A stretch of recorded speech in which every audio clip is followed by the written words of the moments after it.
Today we're going to talk about the Duchess of Sussex. She appeared on Times 100. Hi. We're so excited to have you here today. Thank you. I'm thrilled to be here. First want to just say congratulations to you on everything that you've done and everything that you're doing. Thank you. I appreciate that. It's been a very full it's been a full few months Full for year. sure, yeah. So this conversation is about her journey, your journey. And I want to start We have 20 minutes? Yeah, we do. It's been a journey. We do. We can go over. We'll just lunch after. Your journey. I want to talk about you as a founder, as a CEO, as an innovator, as a creator, as an investor. We have the CEO of Netflix here. I did binge your show with Love, Meghan. There's nothing you can't do. I wanted to talk about her from the perspective of purpose-driven leadership, which I think is her journey, and so far, based on example and her businesses that she's engaged in, what we can learn from her leadership and personal development, and also from her business journey, entrepreneur journey. We have the CEO of Netflix here. I did binge your show with Love, Meghan. There's nothing you can't do, which is amazing. But talk about how this became a business. Well, with I think always credit where credit's due. You know, I know Ted Sarandos will be here later on today, and Ted has been such an incredible partner in the partnership my husband and I have had with Netflix for the past few years. And then Bella Bajaria as well has just been so incredibly supportive. And I think just naturally, I was doing what I've always loved to do. And people couldn't see that more broadly, but what I'd love to do was always make things in my kitchen, do small flower arrangements, make a lot of jam. And when I was sending those as gifts, one day Bella said, "There's a show here." And I hadn't at the onset thought that that was something that I wanted to share in that way. And creatively, we worked as partners to really find a way for it to land and for me to be able to share it and just have fun, which is really, I think, the goal in this chapter, for me certainly. And then you just watch the extensions of that, where Netflix coming on as my business partner for the brand, as ever, is really an extension of the evolution of our partnership together, and they complement each other. So it's whether you follow her journey closely or not. So this is about businesswoman, a mother, and a change maker. And we need to give this a second look very strongly. And I have actually divided this section around the concept that we use a lot in our business in the Thrive Pathway, which is a personal leadership programs that about leadership. So the purpose-driven leadership, that's another one I want to talk about. As an example, first, Meghan is the kind of a leader who doesn't chase title. She leads with purpose, and she walked away from the royal palace, from all those privileges, because it didn't align with who she was becoming. She chose the purpose over prestige. And that is something we teach a lot at the Thrive Pathway, that you need to know your values. You need to let those values shape who you are. You're CEO. There's a lot of glam, but we know there's a lot of grit and grind. How do you care for yourself? Oh, thank you for asking that. Well, look, I think for me, part of what's really, really important is that love language of taking care of people also really feeds me. And I think that is in many ways part of my self-care, which can feel confusing for a lot of people. You go, well, how do you show up for all these people and not feel depleted? But a lot of times, if you're doing it in a way where you are giving in a way that is thoughtful and intentional and so authentic, it actually energizes you as opposed to depleting you. So as an example, when you mention the crew as a character, And I said, how are we going to do a cooking show or a crafting show that doesn't feel like a typical stand and stir, which we all remember from back in the days. We stand, look at Cameron, you're stirring something. I didn't necessarily want to do that. And I didn't want a reality show. And so the only way to feel as though you were still in conversation with me, I felt, was I had to be talking to the people in the room with me. And that was the crew. And on Suits, we had a crew of over 200 people. So, and on this show, it's a crew of 80 people, which also, when people said, why didn't you do it in your house? It's like, well, my kids are coming home for their nap, and 80 people in the kitchen isn't really the childhood memory I would love for them to have. So we were really fortunate to find something close by. But I think, look, all of that is part of how I take care of myself. And tapping into what really ignites my joy is part of that. And being creative has really, really been anchored in that for this moment. Let the why shape the what. Let the why shape the what. So Meghan's venture with her husband, Prince Harry, from the Archewell Foundation to this new brand, his Ever brand, they are all rooted in well-being, empowerment, equity. The second thing I want us to look at closely about Meghan Sussex's is the reinventing identity. And the series has already been renewed. Yes. I hear your congratulations. Thank you. I don't know if it's been renewed, but It has. that's okay. That's Yes. amazing. Season 2 is coming. So that's your like first platform, or one of your platforms. The second is your product line, as ever. It's my understanding the first drop was sold out in 20 minutes. 45 minutes. Okay, 45 minutes. But yes, after a year of work and development and manufacturing, we had a feeling that it would have some buzz surrounding it. 45 minutes was not something I could have anticipated. I'm super grateful for the support. Yes. That's such a surprise. That's so exciting. Here's the second lesson. Meghan redefined her identity. She went from Duchess to entrepreneurship, from actress to advocacy, and from public figure to conscious creators. That is courage, being able to move from one identity to another and be able to, from that business perspective.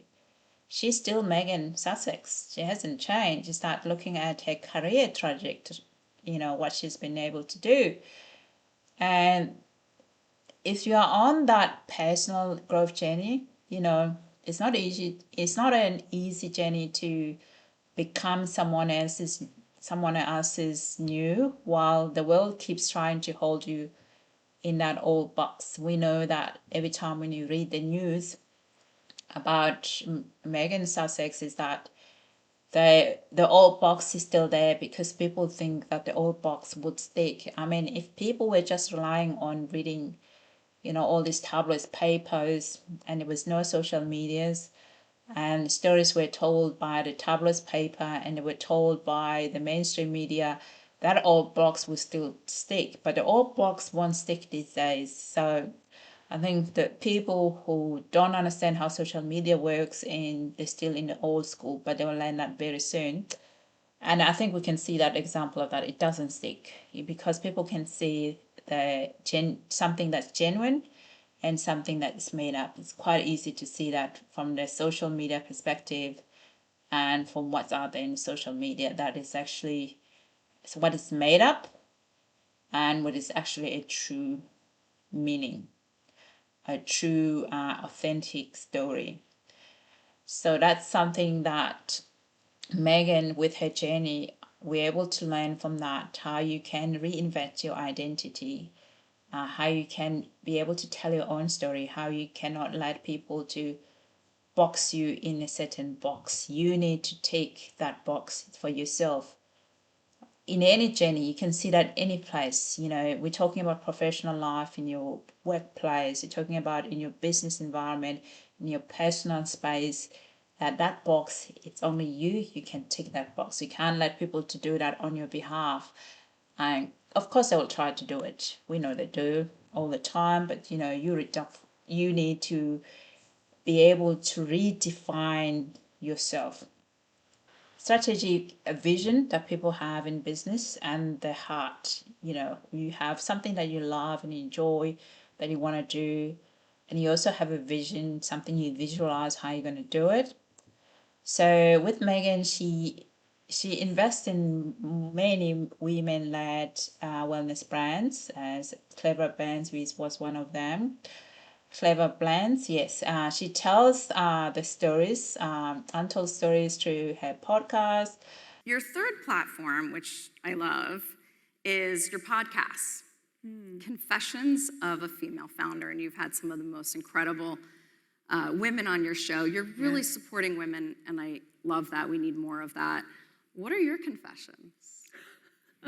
As a female founder. There are quite a lot of them on the episodes, I will say. So Confessions of a Female Founder felt as though it was the perfect complement for what I was building at this point in my life. Between the series and between the brand, I thought, how interesting is it to be able to listen to the conversations of someone building a business while they're doing it?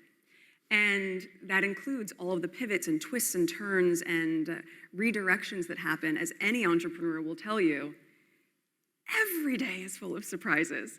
And, on the show, the other show, on the Netflix series, I will say Surprise and Delight.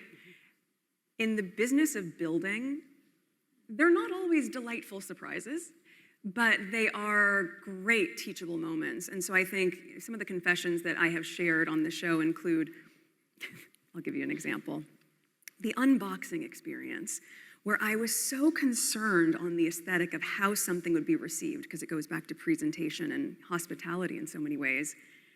I said, "Could we have the dimensions on the box?" I said, "Well, I need to get the dimensions." They were finally able to give them to me, what the 3PL was going to have in the tissue paper, but I needed to see it and feel it. I needed my hands in it, which I think is part of, for me, my authentic self is really being involved in the creative and the granular. So I went online, I bought all these cardboard boxes, bought all the tissue paper and the filler and everything that should go inside, and I just sat there in my kitchen replicating this unboxing until I realized I think this is going to be the right metric and size that we're looking for. But the confession of that is that's not glamorous. That's not what I think people imagine I'm doing in my kitchen, but it's important.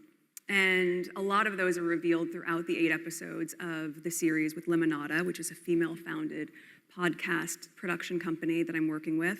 And they're fantastic. But I think confession for you today that I could very comfortably say is I'm the happiest that I've ever been. And that part, to have a partner and a husband who is just so supportive, and to have healthy kids that are so joyful in the freeness of their life and the safety of their life that we create for them, of all the things that have happened in my life, I never would have imagined getting here at this point. I would feel just so happy and grateful, and I really do. She's in business to make a certain impact. She's very much emotional, intelligent person and very strategic. And those two work in hand in hand. So you need to have more emotional intelligence and strategy. They need to work together. So at our business, we call this a heart-led execution. Okay.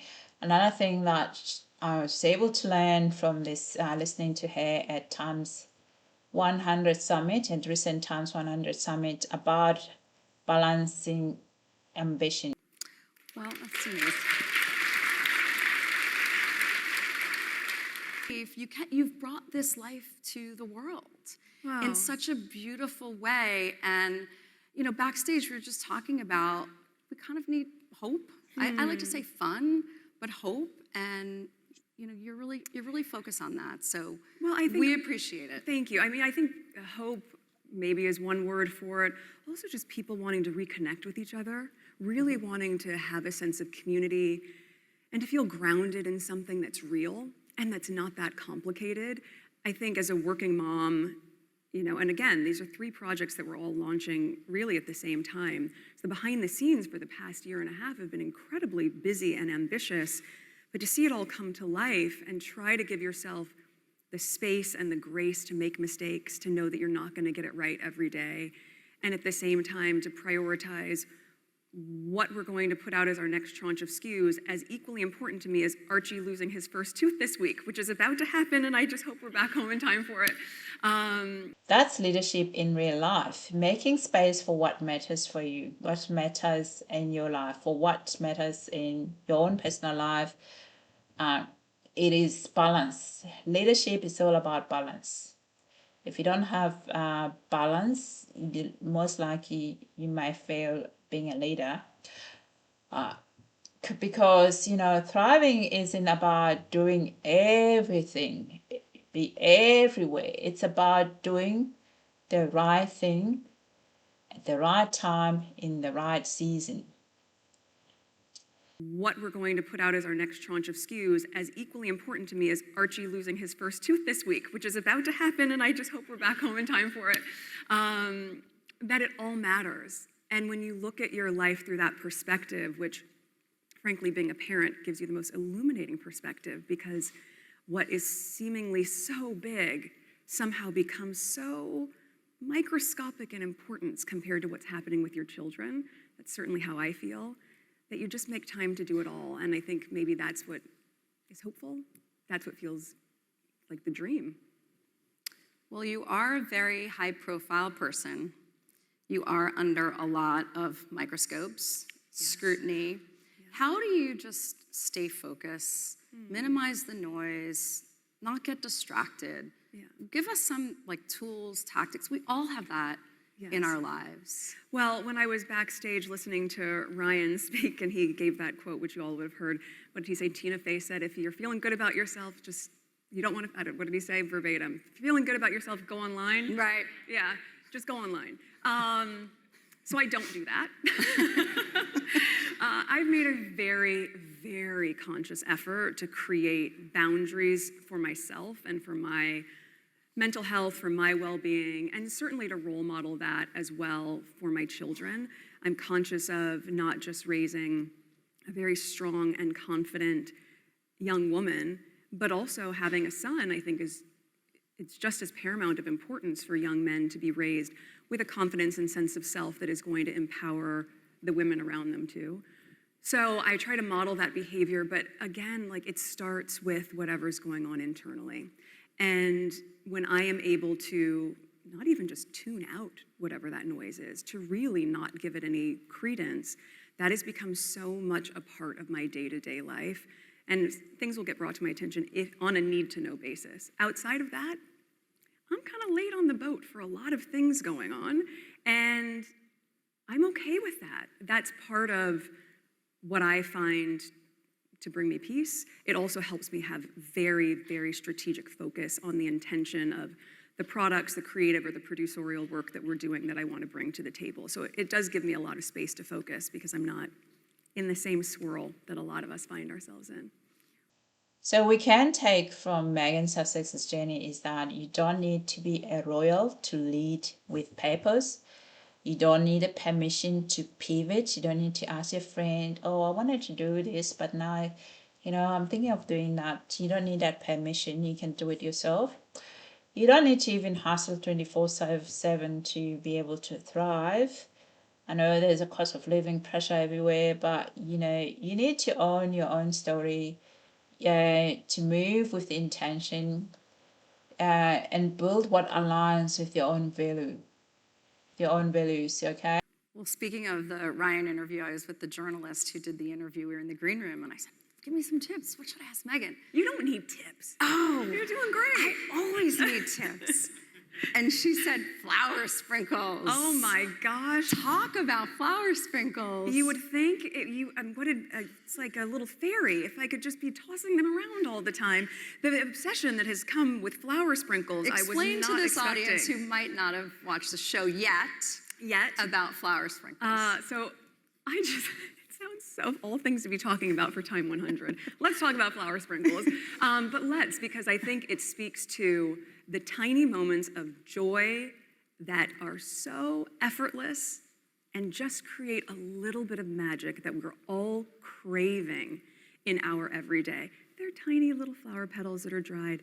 I started putting them on salads. I started putting them on scrambled eggs.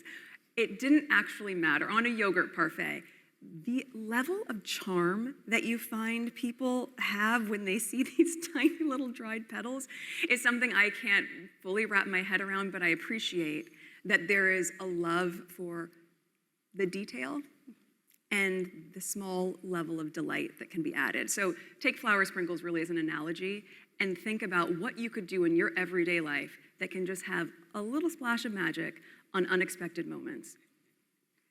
Okay. So if you got this, yeah, we've got you as well right here. All right. So if this resonates with you, tag a woman who is redefining her own. And as a CEO, you're going to patent that, and that's your IP, and no one can steal it.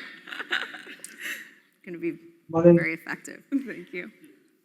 We had Nicole Kidman as one of our Women of the Year in February, and she's also a CEO in addition to everything else that she does. She's incredible.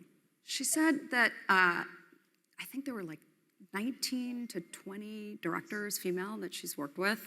And Lucy Feldman asked her on our stage, who's the one that you haven't that you'd like to work with? And she said, Catherine Bigelow. So she made some noise, made a call, Yeah. Who have you not had on your show or your podcast? Who would you want to get and mention today? Is this the hook? Is this the bait that we're putting out?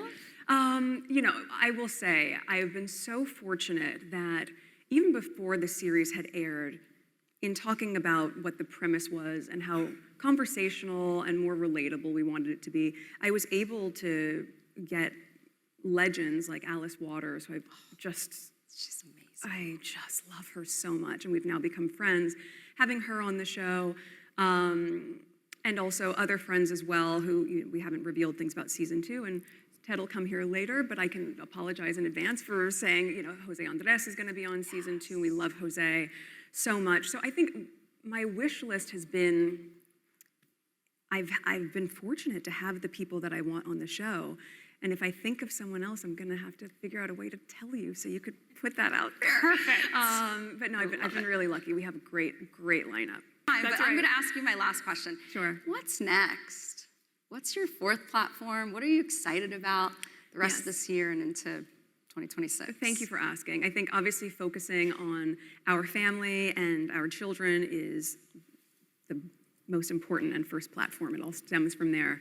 But beyond that, as I continue to work to uplift other female founders, that's really using the platform of Confessions of a Female Founder to do that, to continue to expand my portfolio of investment into female-founded companies because they are so under-resourced and under-supported.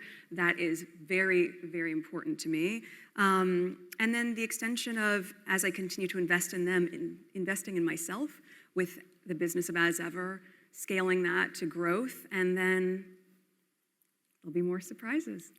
Can't wait. Thank you, Meghan. Thank and you so much. congratulations again on everything. Thank you. So happy to have you here. Thank you. We can take from Meghan's success journey is that you don't need to be a royal to lead with purpose. You don't need a permission to pivot. You don't need to ask your friend, oh, I wanted to do this, but now, I'm thinking of doing that. You don't need that permission. You can do it yourself. You don't need to even hustle 24/7 to be able to thrive. I know there's a cost of living pressure everywhere, but, you need to own your own story. To move with intention and build what aligns with your own values, okay? So if you got this, we've got you as well right here. All right? So if this resonates with you, tag a woman who is redefining her own journey, or drop a comment below, or consider subscribing. Meghan, the purpose-driven leadership for her is that, she's been able to very strategically align herself with not so popular brand, but brands that reflects on her own values, her wellness, empowerment, and equity. So true leadership begins with clarity of purpose. When you know what you stand for, your business becomes more than a brand, it becomes a movement. You need also to have a courage to redefine your identity. So Meghan, she walked away from the royal life, arguably the highest status role imaginable, and began again on her own terms. And she had a career before then. People tend to forget that. But personal growth often means letting go of what no longer fits. Leadership requires the courage to redefine yourself, even if the world doesn't understand right away. So you need to have that courage to do it. The third thing we can look at is the strategic vision and emotional intelligence. As I said before, Meghan just doesn't just chase trends, things are trending online. She identifies undeserving narratives and unmet needs. For example, being able to empower women founders, mental wellnesses, and also be able to tell inclusive stories in her podcast. It's very important. Inclusive stories, it's very important.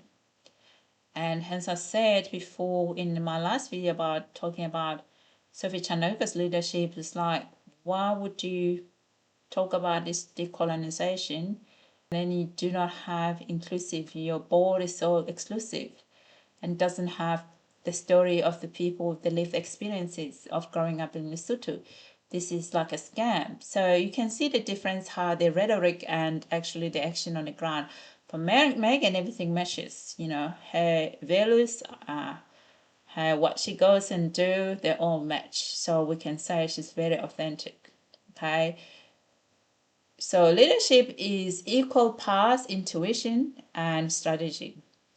Success grows where heart and vision is met with market gaps. And Meghan is able to do that really well. Okay. The fourth thing we can look at is impact over image. From her investment into a women-led wellness brand like Cleverly Brands, on mentoring through the Smart Works. Meghan doesn't just build businesses, she builds legacy.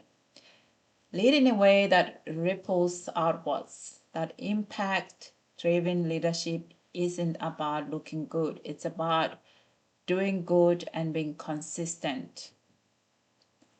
The fifth thing is the balanced ambition. A lot of these scammers out there are the ones that do not have balanced ambition. When the balance ambitions are not balanced, that is where we get people caught up with this. So I was so intrigued to hear that when Meghan said she wanted to be present for Prince Archie when his tooth comes out, while also building her ventures. That's not easy, and she was honest about it. Balance is also leadership skill, people. Thriving doesn't mean constant hustle. It means sustainable growth, and that growth should be rooted in what matters most for you. If you're ready to empower others, Meghan lifts other women as she rises through funding, visibility, and authentic storytelling. Leadership is a legacy. Who are you lifting as you climb? A true leadership brings others along the path. You can see a very clear difference between Sophie's leadership and Meghan's leadership in her businesses. You need to bring people along with you. If people aren't buying what you're selling, you might as well put your resignation and walk away in peace. All right, this is what I think. And if you like what you hear, again, all we ask is to subscribe, press the bell button, like and share. Alrighty, thanks for listening. Until next time, see ya.